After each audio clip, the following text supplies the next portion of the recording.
Salut les filles, eh bien nous voilà au mois de juin, donc nous allons attaquer notre 6e exi mystère. Donc celui-ci pour une fois je l'ai fini entièrement, je vais vous le montrer parce qu'il est un petit peu plus technique. Alors il y a une seule chose de technique, hein, on va le voir ensemble, mais je préférais que vous le voyiez fini. Donc c'est un joli petit scarabée et donc vous voyez qu'il est en relief, voilà. Donc, je vais vous montrer la technique pour le faire tout en relief. On va le faire ensemble. Pour ceci, j'en ai dessiné un nouveau. Donc là, vous voyez, les petites framboises, je les ai faites simplement avec des perles. Les petites feuilles sont faites toutes au point de tige. Alors, en ce qui concerne les numéros du point de tige, j'ai utilisé le 732. Vous utilisez bien ce que vous voulez. En termes de perles, j'ai pris des perles de rocaille que j'ai mélangées avec des perles de taureau. Vous voyez, donc ce sont des perles comme ça. Donc pour info, le numéro est là. 125. J'ai utilisé que ces deux perles. Je vous dirai tout à l'heure, en fait, j'ai fait des mélanges. Celle-ci, c'est que du rouge. Celle-ci, c'est que du rose. Là, c'est plus de rouge que de rose. Et là, c'est plus de rose que de rouge. C'est vraiment un mélange qui fait qu'elles ont toutes la même couleur, mais elles ont toutes des nuances différentes. Voilà. En ce qui concerne le petit scarabée. Donc lui, vous avez vu qu'il avait de la matière et du volume. Donc on va avoir besoin d'un petit peu de feutrine ou un petit peu de feutre. Enfin, ce que vous avez... Peu importe la couleur puisqu'on va le recouvrir complètement. En ce qui concerne le petit scarabée, j'ai opté pour la couleur 4025. Vous pouvez très bien opter pour un petit scarabée très coloré dans ces tons-là ou pour un petit scarabée, en fait j'ai longtemps hésité entre toutes ces couleurs, très orangé. Voilà, vraiment à vous de laisser aller votre imagination. Le fait de prendre ces fils comme ça, variation, c'est vrai qu'on a tout de suite naturellement, comme c'est beaucoup de passé plat, on a tout de suite naturellement beaucoup de dégradés de couleurs et ça lui donne tout de suite un petit peu plus de vie. En ce qui concerne les yeux, je suis en train de regarder, je lui ai fait des petits points de nœud. Et on aura besoin aussi d'un petit peu de noir en un seul fil. D'accord? Allez, on se retrouve sur la planche. À tout de suite. Pour faire notre petit scarabée qui est ici, on va devoir faire des petits étages de feutrine. Donc, je vais décalquer à travers ma millette sur ma feutrine les petits morceaux que je veux. OK?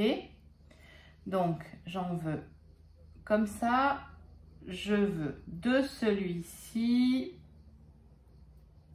Et pour faire la tête, je vous apprendrai le point de plumetis. C'est un point qui servait en fait à faire les lettres. Vous savez, quand on avait les draps brodés et qu'elles étaient très en relief, et ben c'est ce qu'on appelait le point de plumetis. Donc, vous le verrez pour faire la tête du scarabée. On va lui donner un petit peu de volume, mais on ne va pas forcément mettre quelque chose de gros dessous. Voilà. Donc là, vous voyez, j'ai décalqué mes pièces et je vais les découper. Alors, je vais découper celle-ci à la bonne taille, vraiment un tout petit peu à l'intérieur. Et celle-ci, je vais la découper un tout petit peu plus petite. Je vais les coudre d'abord une, l'autre ensuite, sur son corps. Et je vais coudre celle-ci ensuite là-dessus, d'accord? Et ensuite, tout simplement, on aura à recouvrir. Allez, je vous montre. Là, vous voyez, j'ai découpé ma première pièce. Je vais donc la placer sur le corps, vous voyez. Et là, je vais simplement la fixer. Alors, j'ai pas besoin de faire une grande fixation. Je fais quelques points. J'essaye de bien l'amarrer au contour, qu'on n'ait pas d'ennui. Je n'appuie pas trop au sens où je veux quand même garder du volume. Le but du jeu est qu'elle tienne et que surtout elle ne bouge plus quand je vais faire du passé plat par-dessus. D'accord?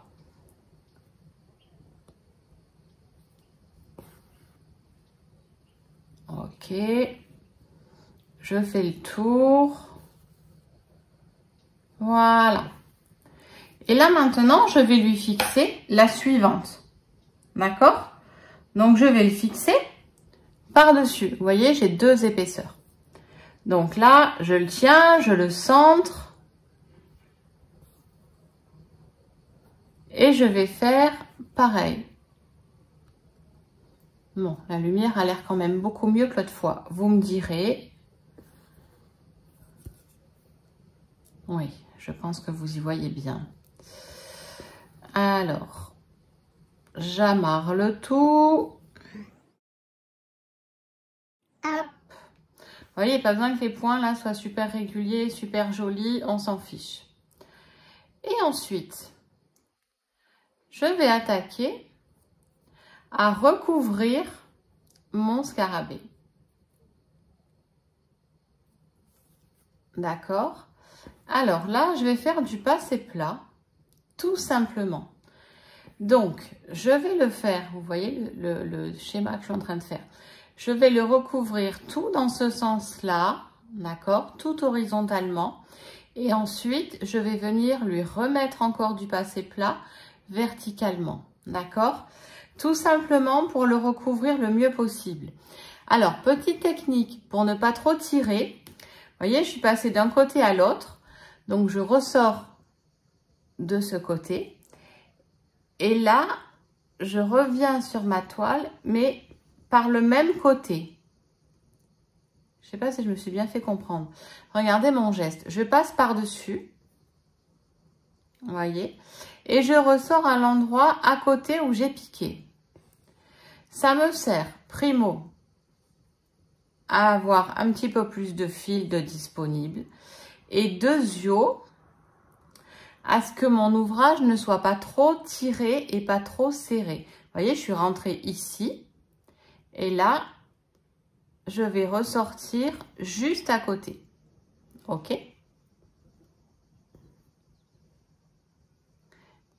Et là, après, je viens dans les vides. Alors, je peux y passer autant de fois que je veux, tant que tout n'est pas rempli. Là, je vais tenter de remplir au maximum pour ne pas avoir de blanc dans mon scarabée. Vous voyez, je ne fais pas ce mouvement-là. Je fais ce mouvement-là, systématiquement. D'accord?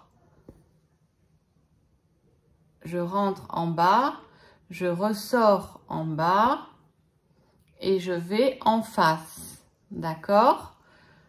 Je rentre en face, je ressors en face mais à côté et je re-rentre en face en bas. OK?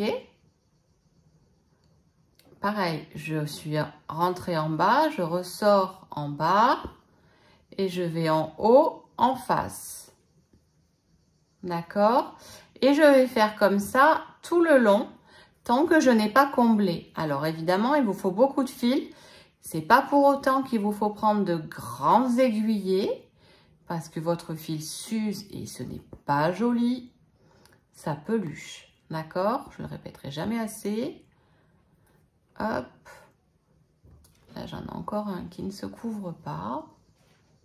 Oups. Je renfile. Je termine ce côté et on se voit après. Alors, là, vous voyez, ça y est, j'ai terminé de remplir. Ce sont les aléas de faire en direct avec vous. Toute cette partie que je viens de faire n'a pas été filmée. Donc, je vais vous montrer que j'ai bien fait toute la partie horizontale. Et là, je suis partie du milieu pour recouvrir tout ce côté-là. D'accord? Donc maintenant, je vais repartir du milieu et on va recouvrir en passé plat ce côté-là. Donc, on va le faire ensemble et ensuite, on fera l'autre partie du corps. OK? Donc, je pars du bas, je vais vers le haut et là, je suis rigoureusement le dessin. D'accord? Je travaille, s'il le faut, mon fil. Vous voyez, des fois, il se place moins comme je veux. Donc là, c'est pas le cas. Là, il s'est placé impeccablement.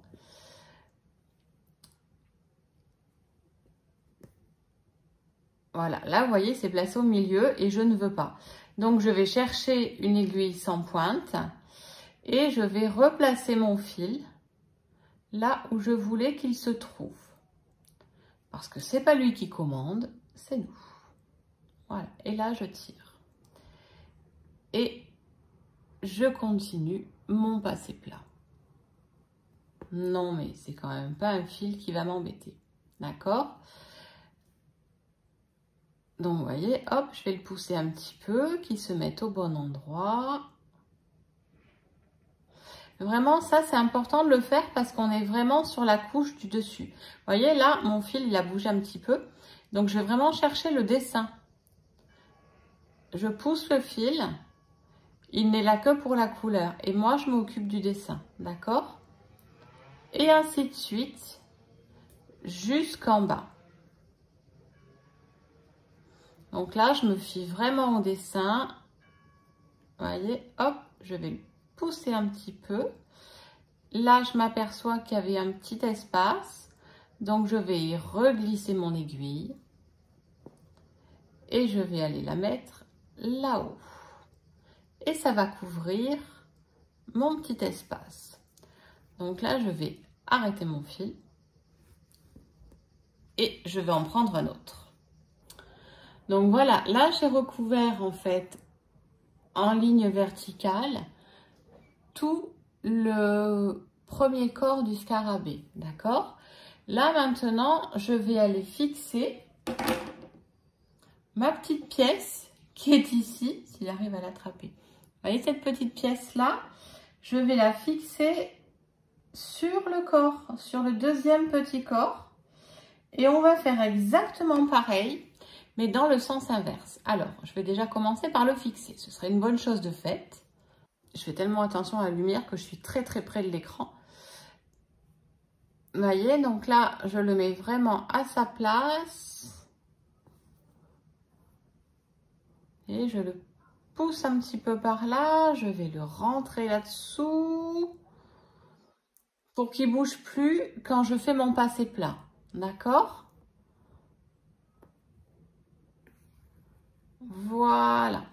Alors, là, on a commencé par faire de l'horizontal sur le gros corps et ensuite du vertical. Et bien là, pour marquer la différence de corps, on va faire le contraire.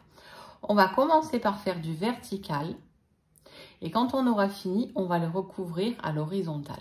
D'accord?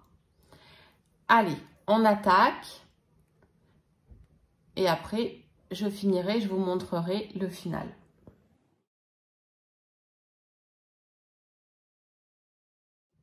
Hop.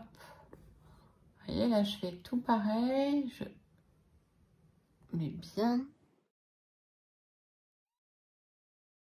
Donc là, les deux corps se touchent. Donc, n'hésitez pas et vous montez en fait simplement sur la feutrine. D'accord? Vous suivez absolument le dessin. La feutrine, elle va rentrer toute seule de toute façon. Hein? Elle va se recouvrir avec le tissu. Vous voyez, hop. Ouais. Oh, ben, je pense même, je vais peut-être tout laisser en vertical et ne faire que la tête en horizontale. Parce que je m'aperçois qu'une une couche, en fait, si on passe qu'une seule couche de fil, ça suffit. Vous voyez, là, je repasserai après dans les interstices. Mais je pense que ça doit suffire à lui donner une jolie forme et un joli rebondi. Rien ne sert de mettre trop de fils si on n'a pas besoin. C'est vraiment en fonction du dessin qu'il faut le regarder. Hein. Ouais, je pense que finalement, tout en vertical, ce sera mieux. Donc, vous voyez, je ressors bien le long du premier corps. Hein. Et quand j'arrive sur le côté, je les fais un petit peu plus petits, histoire de bloquer les plus grands. D'accord? Hop. Voilà. Et là, je reviens dans les petits trous que j'ai laissés. Bon, vous voyez, c'est pas si long que ça à faire. Là, je vois qu'il y a un tout petit peu de blanc. Hop, hop, je repasse dessus. Voilà. Là, je vois que j'en ai un petit peu aussi. Et voilà. Voyez, notre deuxième partie de scarabée est fait. Donc, du coup, j'ai tout laissé à l'horizontale. Donc, là, maintenant, on va attaquer à lui faire la tête. Eh bien, écoutez, la tête, elle est toujours bleue. Alors, cette tête, je l'ai faite avec un bleu uni sur l'autre pour bien montrer, en fait, une démarcation de couleur. Et je l'ai faite avec du bleu canard. Je l'ai faite avec le 3809. D'accord? Donc, je vais en tirer un petit peu de fil. Nous voilà à faire la tête qui se situe ici. Donc, celle-ci, je vous ai dit qu'on allait la faire en point de plumetis. Alors, le point de plumetis, ça consiste à donner du relief en faisant 2 points l'un sur l'autre, assez irrégulier. Donc là, l'espace nous manque un petit peu. Donc, je fais un point et j'en fais un sur lui-même. D'accord? Vous voyez, là, j'ai fait un point, j'en ai fait un deuxième. Je vais en faire un troisième. Et je le fais l'un sur l'autre. Ok? Ça va me donner un petit peu de relief. Je ne sais pas si on le voit bien. Je ne sais pas trop comment me poser. Ça va le donner, ça va le faire un petit peu en hauteur. Et maintenant, je vais passer à l'horizontale, exactement comme on a fait nos 2 corps. Ok? Donc, je passe d'un côté, je vais à l'autre, en passer plat, toujours. On ne change pas une équipe qui gagne. Voilà, j'ai désenfilé mon fil. Je renfile et on se retrouve. Mon fil est renfilé. On va pouvoir, hop, continuer nos lignes horizontales d'un côté à l'autre, de sorte à s'en remplir cet ovale. J'ai une bestiole qui vient de rentrer dans l'atelier. J'aimerais qu'elle retrouve la sortie rapidement. Voilà. Donc là, hop, comme tout à l'heure, on remplit. Ah, j'ai encore perdu mon fil. Alors, mon fil est renfilé. On va pouvoir terminer notre tête. Ok? Donc voilà.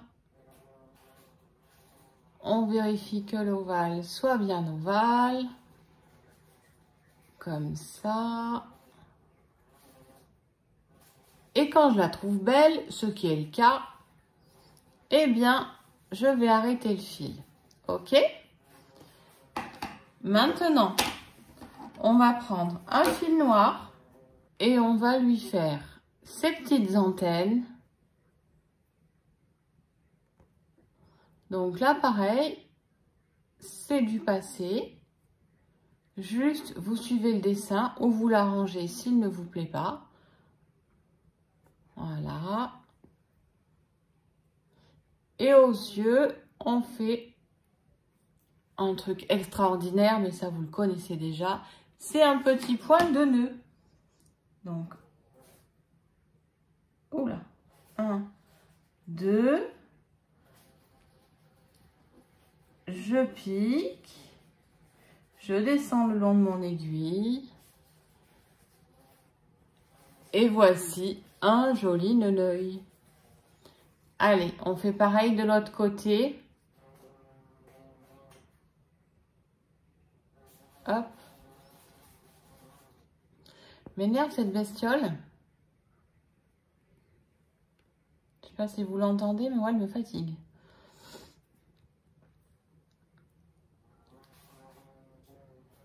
Hop.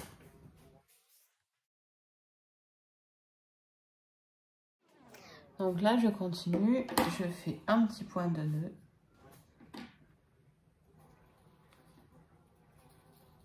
Et voilà.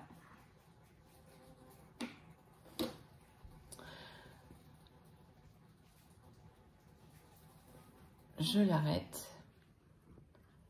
Et c'est terminé. Donc voilà, notre petit scarabée est terminé. Pour celles qui le souhaitent, vous pouvez mettre un petit fil argenté ou un petit fil métallisé. Juste, vous verrez sur la grille que je vous donne, sur le dessin que je vous donne. Vous voyez, j'ai dessiné des petits traits.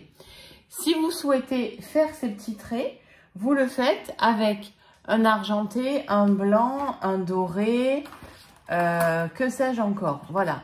Là, je l'ai fait avec un petit peu d'argenté. Vous voyez ce que ça donne. Voilà, ça donne juste un petit peu de brillance. Ça lui apporte pas énormément de plus, sinon, voilà, un petit peu de brillance sur le reflet. D'accord? Donc, je répète, pour les perles, simplement, vous remplissez avec des perles. Vous commencez au milieu et vous agrandissez votre tour en mettant perle par perle. D'accord? Si vous souhaitez faire des reflets, j'ai fait les 4 framboises avec 2 sortes de perles. Ok? Donc, celle-ci, je n'ai mis que du rose, comme ça. Cette framboise-là, je n'ai mis que du rouge, comme ça. Voilà, comme vous le voyez bien. Celle-ci, elle est faite avec 2 fois plus de rose que de rouge. Et celle-ci, elle est faite avec 2 fois plus de rouge que de rose. Ce qui fait qu'en fait, elles sont toutes de la même couleur, mais elles ont toutes un reflet différent. Voilà. Et pour ceci, c'est tout simplement du point de tige. Et pour celles qui ont envie, peut-être un petit point d'épine sur les petites, sur les toutes petites franges qui sont ici, sur les petites feuilles. Voilà. Maintenant de voir comment faire ce joli petit scarabée tout entier. Et je viens de vous expliquer comment on faisait les petites framboises et les petites feuilles. Voilà, et bien écoutez, on se retrouve au mois de juillet pour une nouvelle Exi Mystère. On reprendra un petit peu des animaux au mois de septembre. Voilà, allez, bonne journée. Et puis, prenez pas tout le soleil parce qu'ici, je vous avoue que c'est canicule. Même à cette heure-là de la soirée, il fait encore très très chaud. Allez, à très bientôt, amusez-vous bien, brodez bien, tenez-vous à l'ombre. Allez, au revoir.